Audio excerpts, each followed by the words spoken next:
Hey, toy fans, toy makers, and toy people of all ages. Scott, ToyGuru Neitlich here. Today we are talking about variants and running changes and what the difference is. And to start with, let's kind of look at the vintage era, meaning kind of the 70s and 80s, because they were handled a little bit differently then than they are now. Star Wars was notorious for variants and or running changes. They had some of, honestly, the most famous running changes of all time.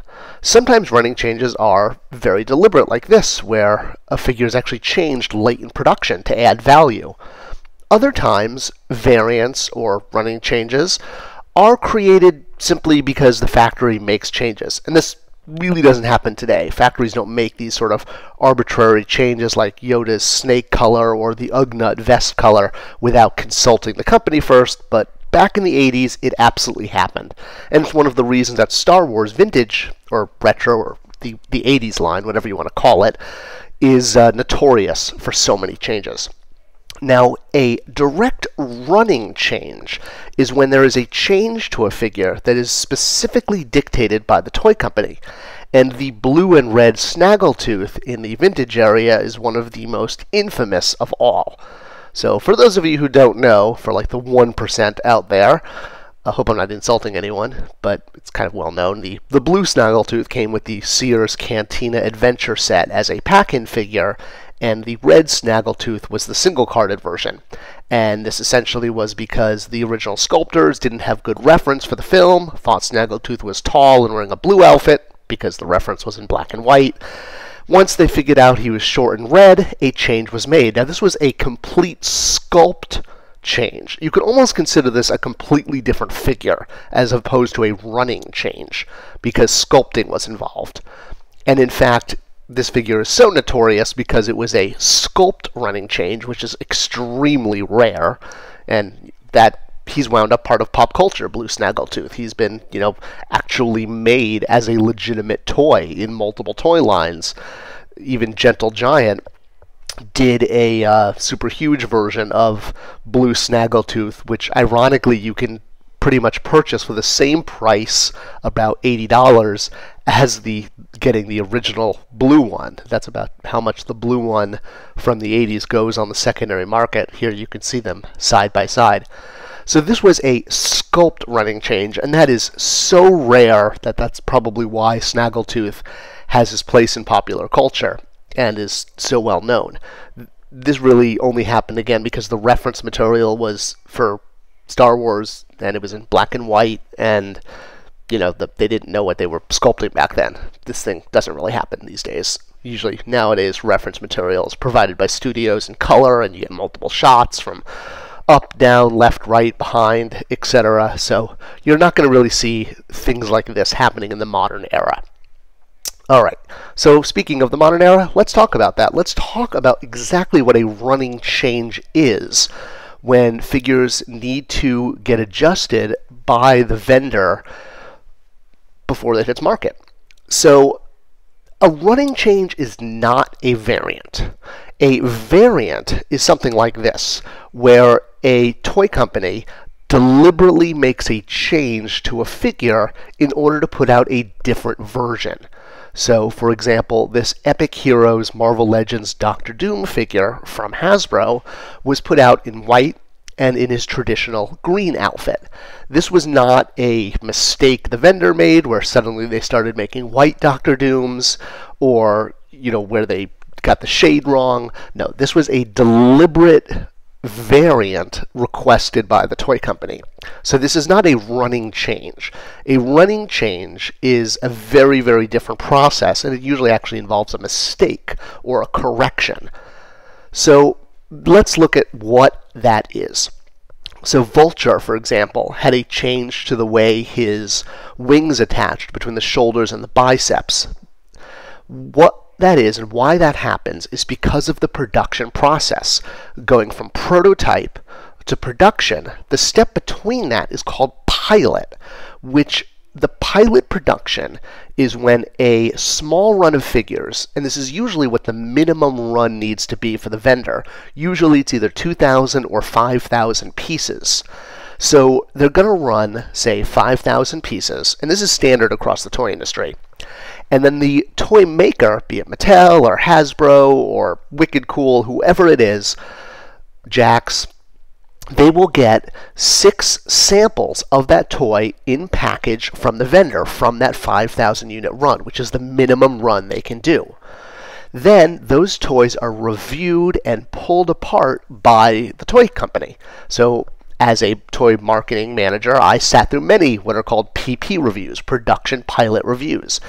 And you take essentially 6 of the same toy and you review it. And people from design, packaging, legal, marketing, everyone sits around a table and literally pulls these toys apart, and they look at the packaging, they look at the product, they look at the paint ops, they look at the action feature. And honestly, yeah, I mean, I've seen designers yank and pull and, make sure the heads aren't going to pop off and do all sorts of things to collectible action figures that, as a collector myself, yeah, I mean, definitely kind of made me cringe, because I'd be seeing these, high-end collector figures being yanked and pulled, and I'd be like, no, what are you doing? Those aren't even at market yet. I mean, obviously that faded in time, but I remember my first PP review was definitely like a heart attack. So after the PP review, the figures are either going to be approved for the vendor to now go into full production, or what's called approved with changes, meaning during the PP review, someone, marketing, design, packaging, legal, has noticed something wrong with the figure, like in the case of those vulture wings that were attached originally at the shoulders. And they're going to instruct the vendor to make this change for the full run, and that is a running change. So the remainder of the production, the bulk of the production, will have that change. So it's kind of like marking up a document. Like you can see here is a website that's been marked up saying, move this down here and, erase this, and I want the legal line to go all the way down here instead of up there. It's really no different than marking up something like this. You're going to mark up the toy, you're going to say what you don't like about it, what was wrong in the original pilot run, and then the vendor is free to go forward and make the full run.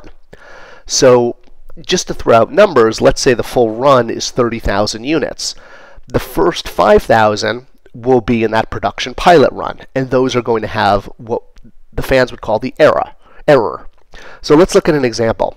This Wolverine figure from Toy Biz, this is what it was supposed to look like.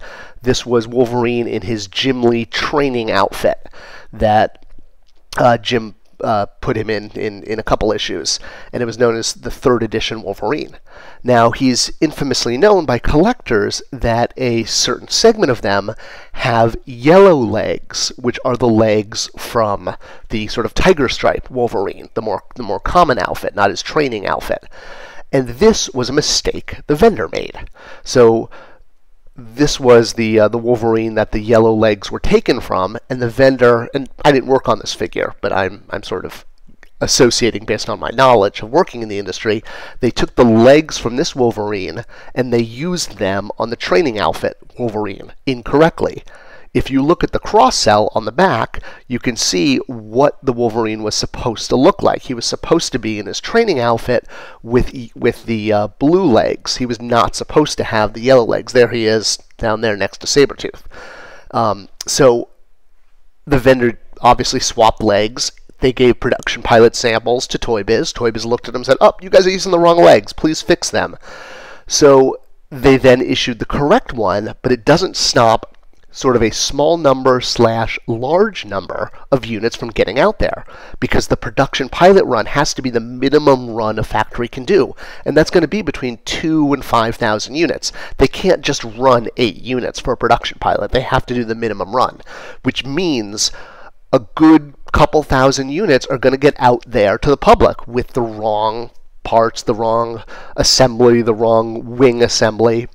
Now, this is different from a variant. So this is a variant, when you deliberately take a figure and paint it differently. This is not a running change. This is a deliberate request by the toy company to make 2 different toys. And then the final aspect of this is what's called a chase variant. So this Wolverine, again, I know I'm using a lot of Wolverines here. This was notorious because Toy Biz did a different head on this Wolverine that was only at a very small amount of the production. Still a variant, but just a chase variant because it's not like a 50-50 thing where 50% have one head and 50% the other head. In this case, most of the figures in this run had this Wolverine head, and then a very small number got the unmasked head. Again, a deliberate request from the vendor or from the toy company. That is a variant, not a running change. A running change is correcting an error, and it means that because of the production pilot, a large number of those errors are going to get out there. Funko also does a lot of chase figures. So this is another good example with their Funko Pops, and they'll sometimes even advertise that you're going to get either the regular one or the chase one. They don't necessarily know because the chase ones are random. So that is a chase variant, which is different from a retail variant. That's a whole other ball of wax, because that's when you're making figures specifically for a retailer, and it's an entirely different type of toy production altogether. And probably a different YouTube video altogether. Alright, so that is variants and running changes. Let me know what you think. Honest feedback is so welcome because I want to make these videos the best possible for you guys. Let me know what you think. Leave your comments. Subscribe. Give me a thumbs up if you like it. I appreciate it. And I'll see you guys around the internet. Thanks so much.